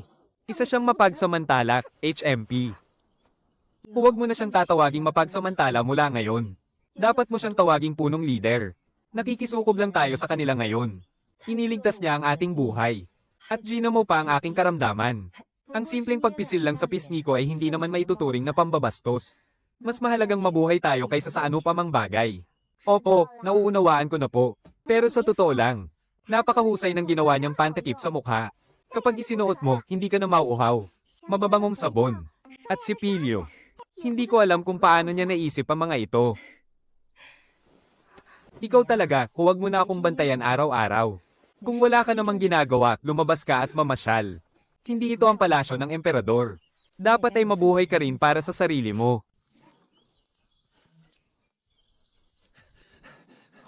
Punong gobernador, umatras na ang mga sundalo ng bagong hukbo. Pag-usapan natin yan pagbalik natin. Kailan sila umatras? Kumusta ang lungsod? Umatras sila kanina pang madaling araw. Napula na ang apoy. Nasunog ito ng buong 7 araw at 7 gabi. Natupok at naging abo ang buong lungsod.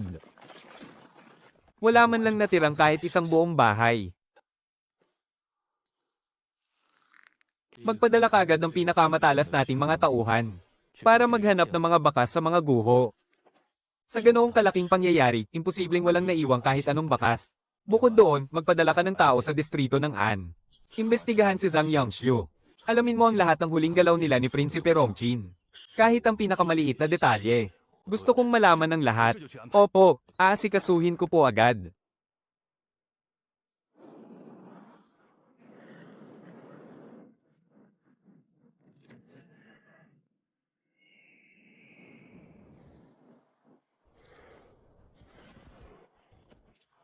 General, isang pangkat ng mga mangangalakal lang naman sila. Kailangan pa bang ipadala ang 500 nating pinakamahuhusay na kawal? Kaya na silang dambungin ng ilang dosenang mangangabayo lang. Anong alam mo? Ang pinong asin na ibinebenta ng pangkat na ito ay pinag-aagawan ng buong kapatagan. Kapag dinambong natin ang pangkat na ito, sa hinaharap, ang tribo lamang ng ating kanang matalinong hari ang makakapagbenta ng pinong asin. Gaano karaming pilak yan? Sinabi ng kanang matalinong hari, kailangang huliing buhay ang pinuno ng pangkat at dalhin pabalik. Mula ngayon, sa atin na ang ruta ng kalakalan ng asin.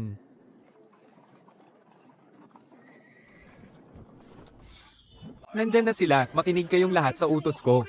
Sumugod kayo, dambungin ang mga kalakal at huliing buhay ang mga tao.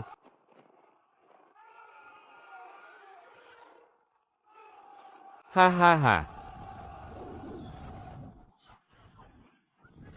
Ha. Ha, Kuya Ho, dumating din sa wakas ang mga demohong ito. Magpatalbugan tayo ngayon kung sino ang mas maraming mapapatay. O sige, walang urungan. Sugod, mga kapatid.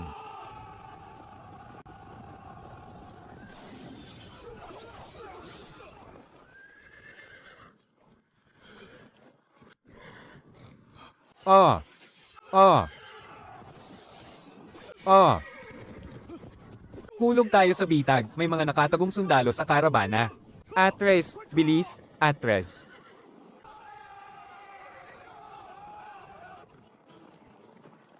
Ha ha ha ha.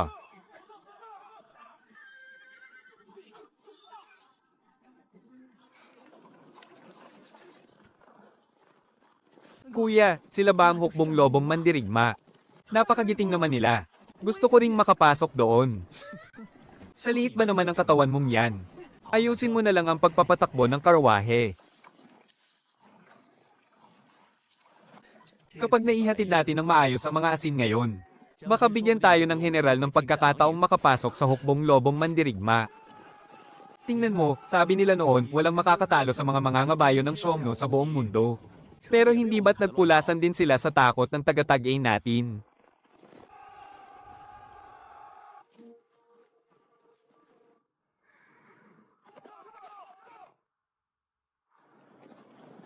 Ha ha ha ha.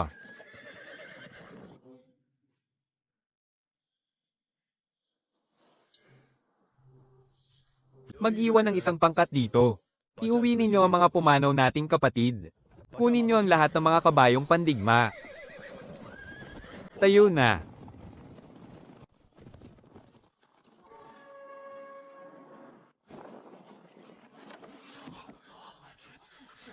Ah.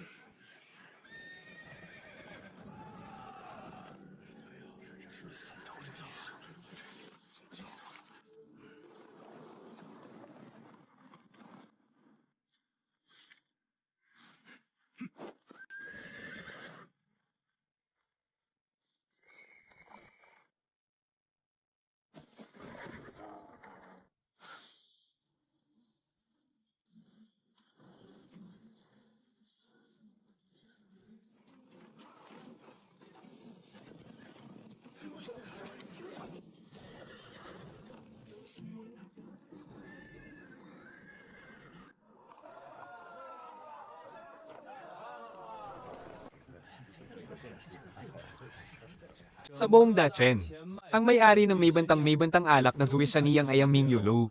Mula ngayon, ang lahat ng alak na Zuishaniyang ay manggagaling na sa Mingyulu.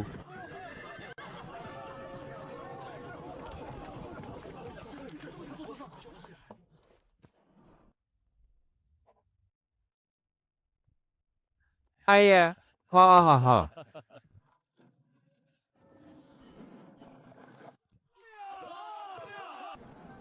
Ha ha ha ha.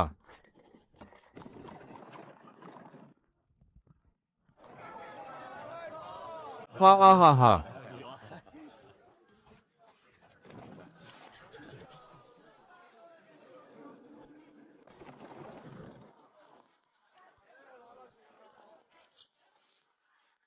Nais makipagkita ng aking Panginoon sa may-ari ng Mingyulu. Kasalukuyang naglalakbay sa malayo ang aming may-ari. At hindi matiyak ang kanyang kinaroroonan. Kaya hindi ko rin alam kung kailan siya babalik. Ha ha ha ha. Ha ha.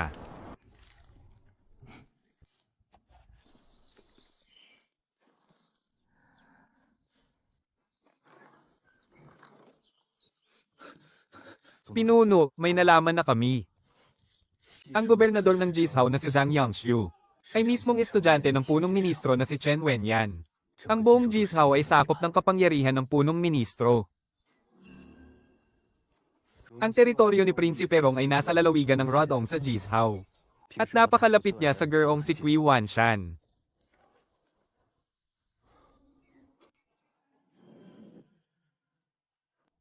Ang isa ay tauhan ng punong ministro.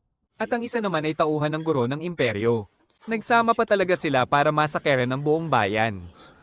Interesante. Magpadala kagad ng mensahe kay Zishao. At utusan siyang mag-imbestiga sa kabisera. Ang opisyal na ipinadala ng palasyo sa Jishao para tumulong sa kalamidad. Kanino ba talaga siya kakampi?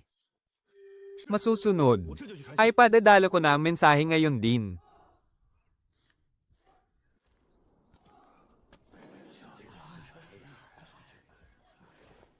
Mahal na prinsesa. Napapansin ko pong araw-araw na pumupunta rito si Pinunong Chen para haplasan ang mukha mo. Pero hindi ka man lang nagagalit sa kanya. Gusto mo na ba siya? Ha? Haha, ano bang pinagsasabi mo riyang bata ka? Huwag ka nga mag-imbento ng kwento. Ginagamot lang niya ako, no? Kapag nagsalita ka pa ng ganyan, papaluan na talaga kita. Ginagamot daw. May paggagamot ba na? Araw-araw hinahawakan ng mukha mo. Kitang-kita ko naman, iba kaya ang tingin mo sa kanya?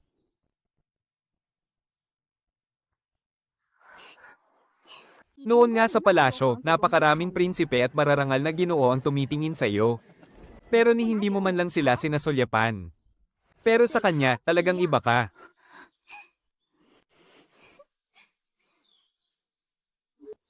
Totoo po, prinsesa, sinasabi rin ng mga kasamahan natin na si Pinunong Chen daw ay ang bituin ng digmaan na bumaba mula sa langit. Isang tao, isang kabayo, at isang sibat. 7 beses siyang pumasok at lumabas sa gitna ng libo-libong hukbo ng kaaway. Para lang pugutan ng general ng mga Xiongnu. Mas matindi pa raw siya kay Zhao Yun ng 3 kaharian. At may nagsasabi pa nga, na ang mga kawal na sinasanay niya, ay mas malalakas pang lumaban kaysa sa pinakamahusay na hukbong feyo ng dakilang Chen. Napaka-inosente mo talagang bata ka. At naniwala ka naman agad doon.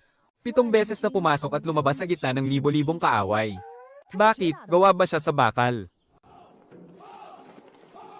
Ang paraan ng pagsasanay ng hukbong feyon ay mula pa sa dakilang Chen, na ipinasapasa na ng ilang dekada. Siya na pinuno lang ng isang samahan sa labas. Paano naman hihigit ang mga sinasanay niyang tauhan? Totoo nga po, iyon po talaga ang sabi ng lahat. Makinig ka sa akin.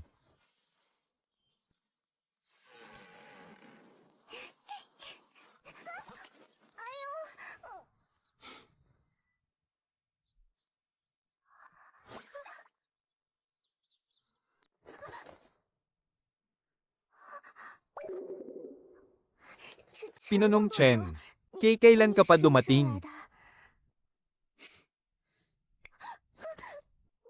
Kada rating ko lang.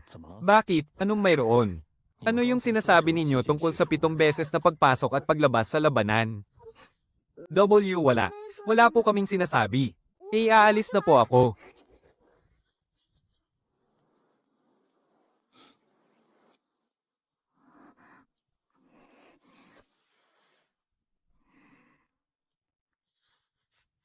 Eto bagong mask. Matagal mo nang suot yung luma, may mga bakterya na kaya palitan mo na. Salamat. Pumunta ako rito para may kumpirmahin sa'yo. Tingnan mo ito. Si Zhang Yangxiu ay tao ng punong ministro. Malapit si Prinsipe Rong sa dakilang guro. Lumaki ka sa loob ng palasyo. Kaya sabihin mo sa akin kung ano ang lagay ng kapangyarihan sa palasyo.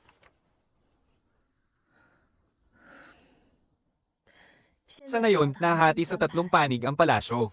Ang isang paksayon ay kay punong ministro Chen Yuanwen. Sumusuporta sila sa ikalawang prinsipe na si Jing Yunheng.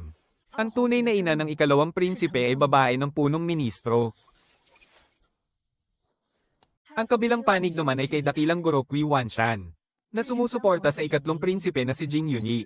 Ang tunay na ina ng ikatlong prinsipe ay anak na babae ng dakilang guro. Ang natitirang punong tagapayo at ang koanihan ng pagsisiyasat naman ay ang mga tapat sa emperador. Sila ang may pinakamahinang puwersa. Si Prinsipe Rong ay kapatid ng emperador. Ang kanyang nasasakupang lupain ay nasa Jizhao. Siya ang pinakamatuso sa lahat. Nakikipagmabutihan siya sa magkabilang panig. At tumataya sa magkabilang panig. Kahit sino ang manalo, hindi siya malulugi.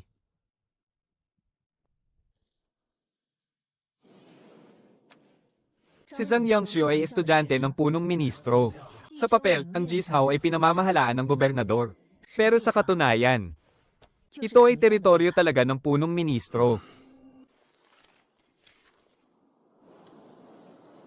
Kung ganoon, bakit kaya nila gustong sakupin ang lalawigan ng Xinxing?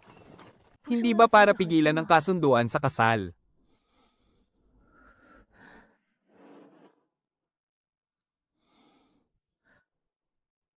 Isinabay lang nila ang pagpigil sa kasunduan sa kasal. Ang pagkaing pang-ayuda para sa 180,000 mamamayan. At ang pilak para sa kalamidad. Isipin mo kung gaano kalaking halaga ng pera yun. Kung matitipid ang perang yon, kaya nitong tustusan ng 50,000 piling sundalo. Ngayon, bumalik na sa palasyo ang panganay na prinsipe na si Jing Yanro kasama ang hukbong Feiyun. Bakante pa rin ang posisyon ng tagapagmana ng trono. Gusto itong makuha ng tatlong prinsipe. Paano sila lalaban kung wala silang hawak na hukbo? Imposible. Papatay sila ng 180,000 mamamayan para lang kupitin ang perang pang-ayuda. 180,000 buhay yon. Para sa tronong iyon. Walang bagay na hindi nila kayang gawin. Ito pa lang ang simula. Kapag nagsimula na talaga ang agawan sa trono, ang mga trahedyang tulad ng sa Xinxing ay lalo lang dadami at hindi mababawasan.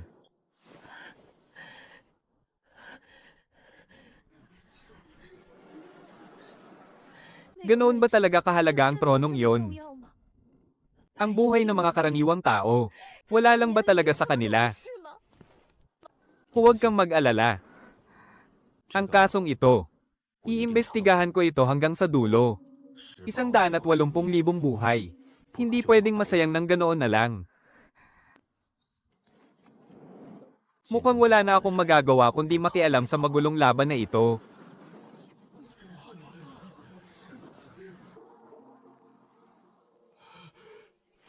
Mahal na emperador, nais ko po kayong makaharap. May nais po akong iulat sa inyo.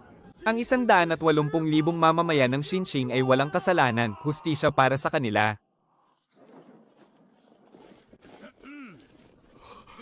Ayon sa investigasyon, si Chen Shou, ang gobernador ng Xinxing, ay nanggulo at ng udyok sa mga mamamayan na maghimagsik. Napakalaki ng kanyang kasalanan. Nakpin siya agad. Ipiit siya sa pinakamahigpit na kulungan ng Dali Temple. At hintayin ang kanyang hatol. Nais kong makaharap ang emperador. Pumunta ako sa kabisera para direktang magsumbong sa emperador. Bakit ngayon ay naging rebelde na ako?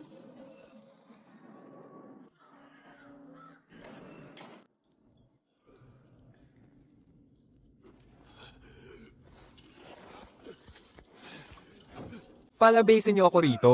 Papatayin ko kayo. Hustisya para sa 180,000 mamamayan.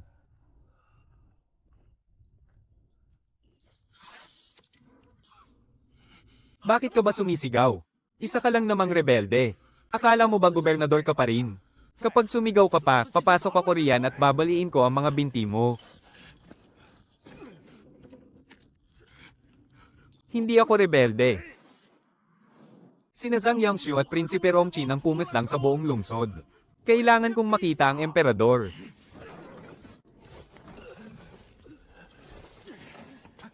Nababaliw ka na ba? May utos mula sa itaas na bawal siyang saktan. Kapag napatay natin siya, lagot tayong lahat. Swerte mo, matandang hakluban ka. Kapag sumigaw ka pa, tatahiin ko na yung bibig mo.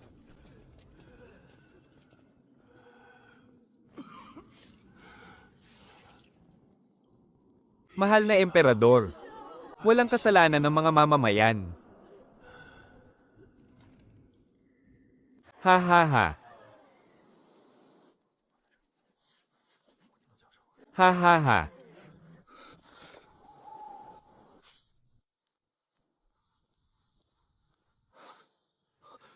Naku, patay na. Masyadong matigas ang ulo ng matandang ito. Sigurado, sa sandaling makarating siya sa kabisera, didiretso agad siya sa tarangkahan ng palasyo para maghain ng sumbong sa emperador. Ang mga opisyal na ulat ni Zhang Yangshu at Prinsipe Rong ay tiyak na mauunang makarating kaysa sa kanya. Tiyak na ipinakulong na siya ngayon.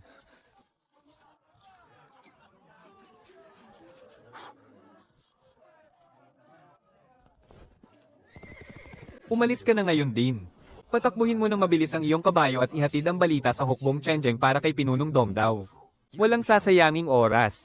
Bukod doon, magpalipad ka rin ng kalapiting tagahatid mensahe para masigurong makarating ito. Sandali. Pakinggan ninyo ang utos ko. Ihanda agad ng mga kasamahan natin ang mga kabayo at karwahe. Ihanda rin ang mga sandata. Alamin ninyong mabuti ang ruta mula sa Dali Temple hanggang sa labas ng lungsod. Kung saan may mga sundalo. At kung saan pwedeng magtago. Markahan ninyo ang lahat ng iyon. Maging handa kayong sumagip anumang oras.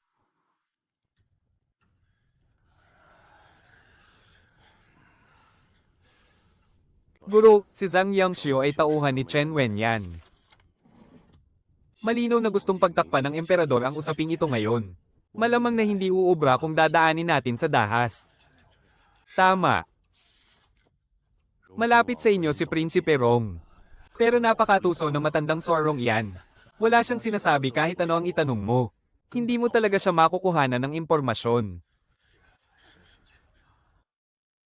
Nasaan si Chen Shod ngayon? Guro. Nakakulong siya sa piitan ng Dali Temple. Kung walang sulat utos ng emperador, walang sino man ang pinahihintulutang makipagkita sa kanya. Ganoon ba? Kailangan nating makuha ang susing saksi na ito. Magpadala ka ng mensahe sa ikatlong prinsipe. Sabihin mong maghintay siya sa palasyo ni Consort de pagkatapos ng sesyon sa korte bukas. May sasabihin ako sa kanya. Gusto ni Chen Wenyan na ibaon sa limot ang bagay na ito. Nananaginip siya ng gising. Napakalaking alas nito laban sa kanya. Tingnan ko lang kung paano niya ito haharapin.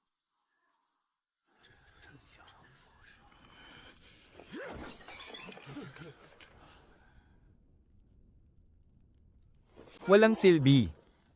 Ang inutil na Zhang Yangshu na yan. Pinagtrabaho ko siya ng maayos sa Jizhao. Pero nagawa pa nilang mamassacre ang buong bayan. 180,000 mamamayan ang namatay ng walang kasalanan. At hinayaan pa nilang makatakas si Chen Shod papunta rito sa kabisera. Gusto ba niyang pati ako ay madamay sa kapahamakan niya?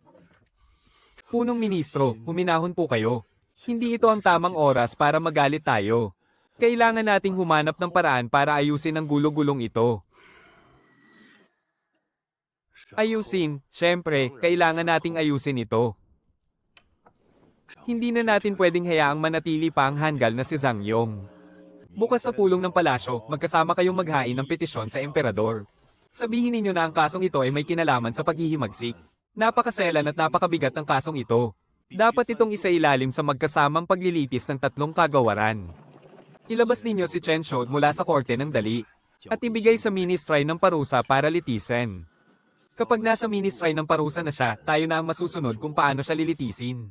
Sa oras na yon, kapag napatunayan na nating nagkasala si Chen Shod sa salang pagtataksil, si Zhang Yangxiu naman ay sisisihin sa pagkabigong sugpuin ng rebelyon. Pugutan siya ng ulo. Silang dalawa ang magpapasa ng lahat ng sisi.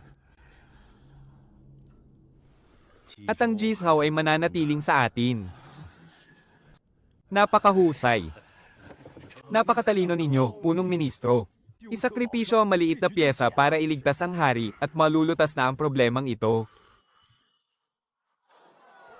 Siya nga pala, ang Mingyu Tower na usap-usapan ng lahat kamakailan.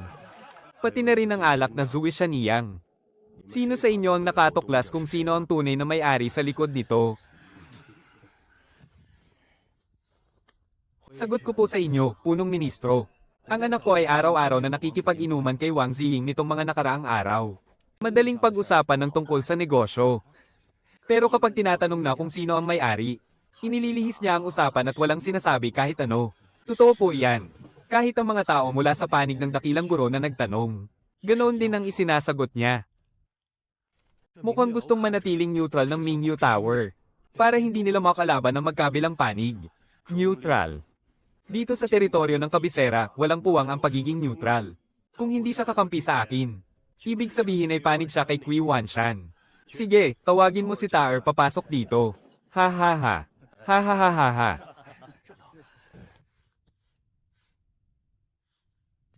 May itatanong ako sa'yo. Matagal ka nang nakikipag-ugnayan kay Wang Ziying ng Mingyu Tower. Sino ba talaga ang taong yan at saan siya nanggaling? Sino ba ang amo na nasa likod niya? Para po sagutin kayo, ama. Nakasama ko na po siyang uminom ng ilang beses. Haha, napakatuso at madulas makipag-usap ng taong yan. Napakagalante pa kung gumastos. Pumayag naman po siya sa lahat ng tungkol sa pagtutulungan natin, hahaha. Kaya lang, ayaw talaga niyang sabihin kung sino ang kanyang amo. Sinasabi lang niya na naglalakbay raw sa malalayong lugar ang kanyang amo.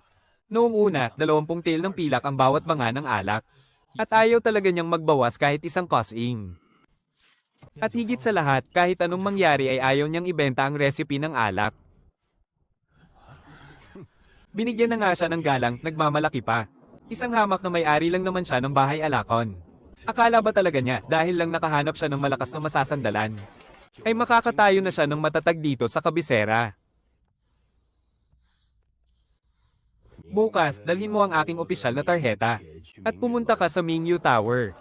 Sabihin mo kay Wang Ziking na nais makaharap ng punong ministrong ito ang amo na nasa likod niya.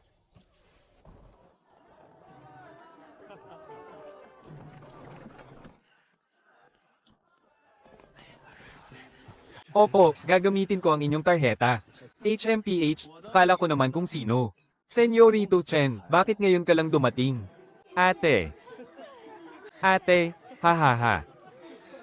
Ang pinakamagandang pwesto na ito ay inangkin ko na. Doon ka na lang umupo sa sulok. Kui Yun Chen. Napakabaho pa rin ang bunganga mo. Sa pamilya mo ba ang Modern Pavilion? Kaya kung sabihin mong hindi ako tanggap, hindi na nga ba? Pero ngayon, dito talaga ako uupo. Hahaha, Senyorito Chen, Senyorito Kui, bigyan nyo naman ako ng kaunting respeto. Huwag naman ganyan, ate.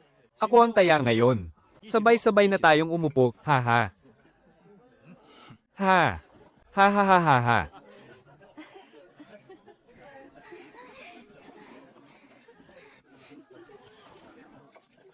Ako ang taya sa alak ngayon. Walang makikipag-agawan sa akin. Ha ha.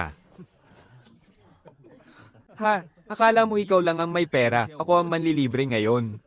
Ako na ang magbabayad.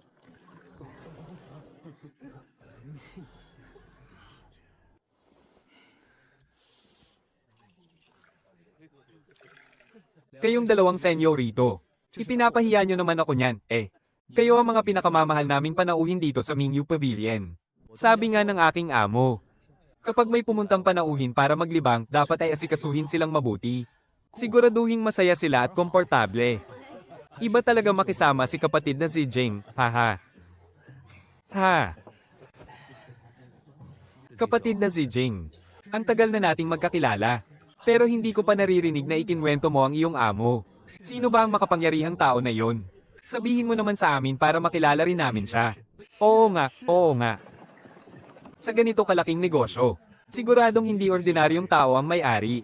Gusto rin siyang makilala at makakaibigan ng aming pamilya, Kui. Ha ha ha. Hay, ang amo ko kasi. Matanda na siya. Kaya mahilig na lang siyang maglakbay kung saan-saan. Hindi niya gustong pumupunta sa mga ganitong lugar. Wala siyang anak, mag-isa lang siya sa buhay. Hay, tingnan mo nga naman, naparami yata ang nainom ko. Sinusubukan niyo ba akong pasalitain, ha? Hindi ko na muna pag-uusapan yan. Inom na lang tayo. Ngayong gabi, magsaya lang tayo at kalimutan muna ang ibang bagay. Ha ha ha ha ha.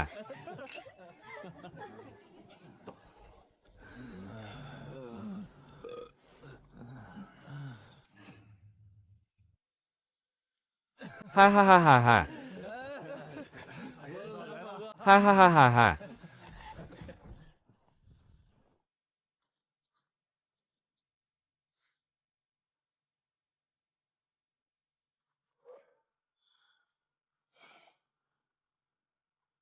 Ulat po.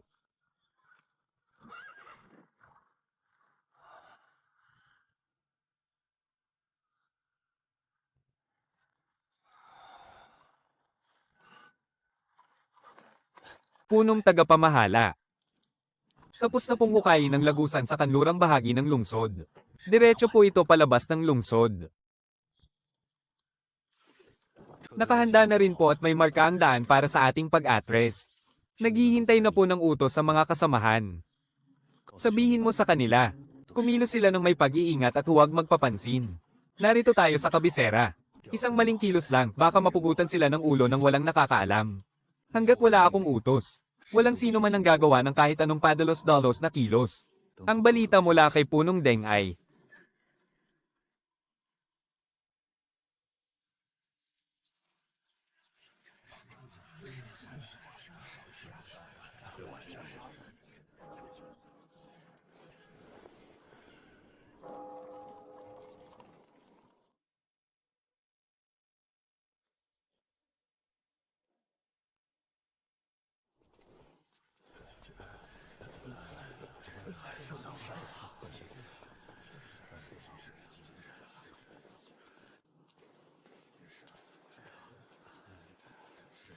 Lolo, nalaman ko na po ang buong katotohanan.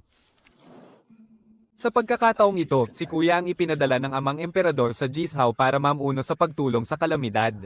Alam ko na. Tumalikod ka. Huwag kang basta-basta magsasalita rito sa bulwagan ng gintong gulong. Kung may kailangan ka, sabihin mo na lang sa palasyo ng Dewe pagkatapos ng pagpupulong.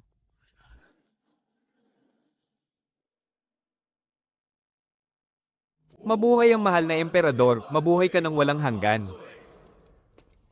Magsalita ang sino mang may nais iulat. Kung wala nang ay uulat, tapos na ang pagpupulong.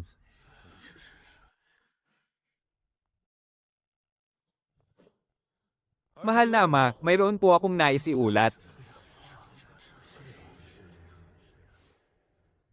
Oh, aking ikalawang anak, ano ang iyong sadya? Nais ko pong ihabla ang unang prinsipe na si Jing Yanro.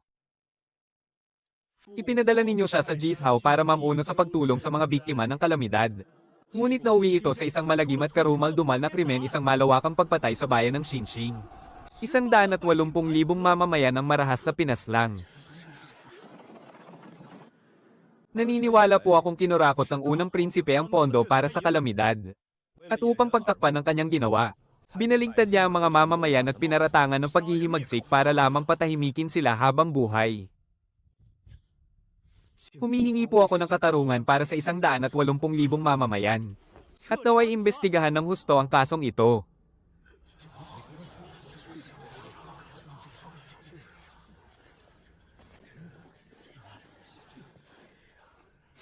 Aking kapatid, siguraduhin mong may ebidensya ka bago ka magsalita.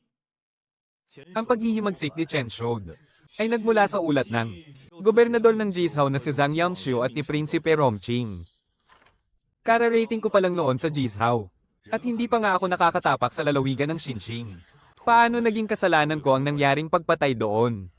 Nasisiraan ka na yata ng ulo dahil sa labis mong paghahangad sa trono. Huwag mo akong pagbintangan ng walang basehan. Kung ikaw ba ang may gawa o hindi, malalaman din natin kapag inimbestigahan na. Kung wala kang tinatago, bakit takot kang paimbestigahan si Chen Shode? Anong ikatatakot ko? Ang inaalala ko lang ay baka may magsamantala para Sir-an ako. At gumawa ng mga gawa-gawang paratang.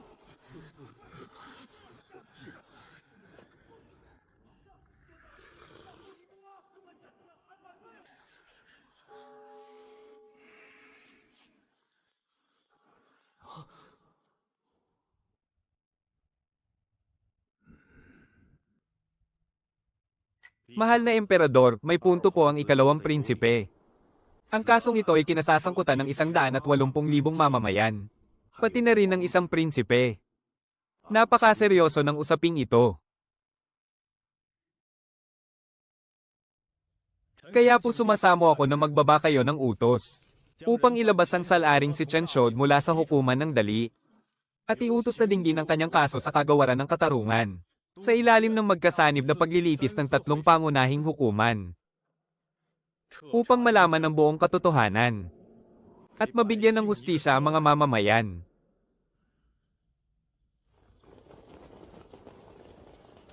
Sumasang-ayon po kami, mahal na emperador. Lu Mingyuan. Anong ibig mong sabihin? Ang pagkulong kay Chen Shode sa korte ng dali ay utos mismo ng kamahalan. Gusto mo ba siyang ilipat dahil sa tingin mo ay mali ang naging pasya ng kamahalan? O dahil ba sa tingin mo ay hindi kayang litisin ng korte ng dali ang kasong ito? Hindi po ganoon, kamahalan. Kaya lang, ang malalaking kaso ng pagtataksil ay dapat na litisin ng kagawaran ng hustisya. Ang korte ng dali ay para lamang sa muling pagsusuri ng mga desisyon. Ito ang batas ng ating dakilang kaharian ng Chen.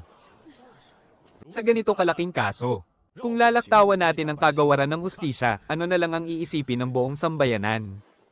Kamahalan, tama po ang sinabi ni Ministro Lo. Kaya po nakikiusap kami na magbaba kayo ng kautusan. Nailipat si Chen Shode sa kagawaran ng hustisya para sa magkasanib na paglilitis ng 3 hukuman.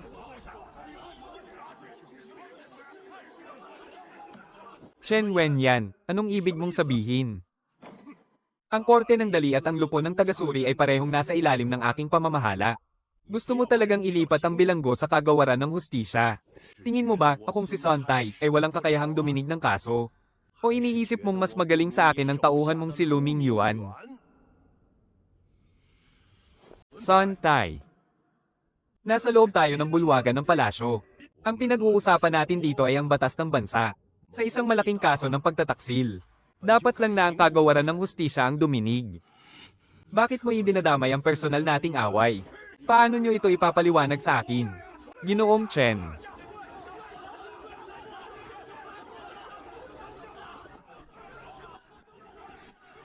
Bukod sa, anong pinag-aawayan nyo rito? May paggalang pa ba kayo sa akin bilang emperador ninyo? Patawarin po, kamahalan. Karapat-dapat po ako sa kamatayan.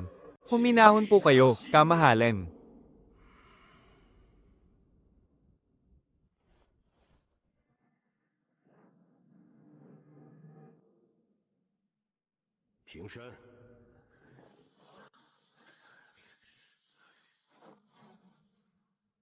Hinihiling po namin na magbaba kayo ng kautusan. Nailipat si Chen Shode sa kagawaran ng hustisya para sa magkasanib na paglilitis ng 3 hukuman. Ipag-utos po ninyo, kamahalan.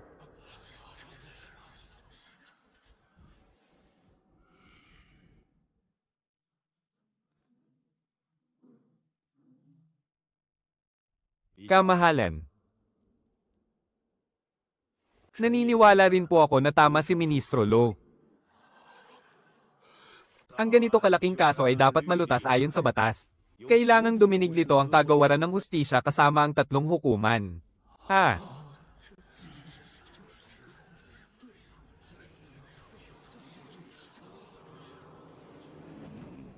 Sumasang-ayon po kaming lahat, kamahalan. Hinihiling po namin ang inyong kautusan. Sige, kung gayon ay sabihin niyo sa akin. Tungkol sa nangyari sa distrito ng Xinxing. Talaga bang si Chen Shod ang nag-alsa? Mayroon pa rin palang ng ahas na lumipol sa buong lungsod.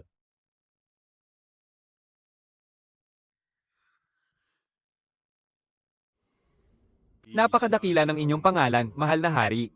Hindi ko po pangangahasang magpasya ng basta-basta. Ang lahat po ay nasa inyong dakilang kapasyahan, mahal na hari. Hindi po kailanman kalilimutan ng inyong mga lingkod ang aming tungkulin. Masusunod po ang lahat ng inyong nais, mahal na hari. Dahil ayaw ninyong magsalita. Hayaan ninyong ako ang magsalita. Ang usaping ito ay nilitis at tinapos na ng hukuman.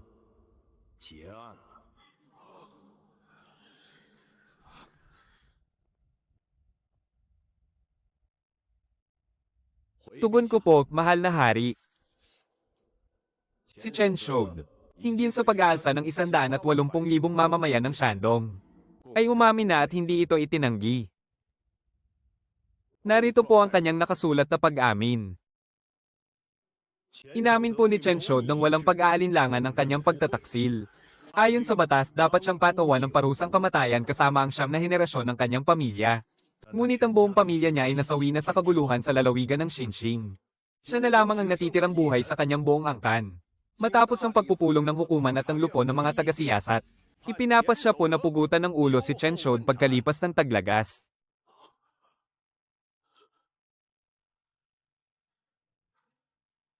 Mabuti, yan ang magiging hatol.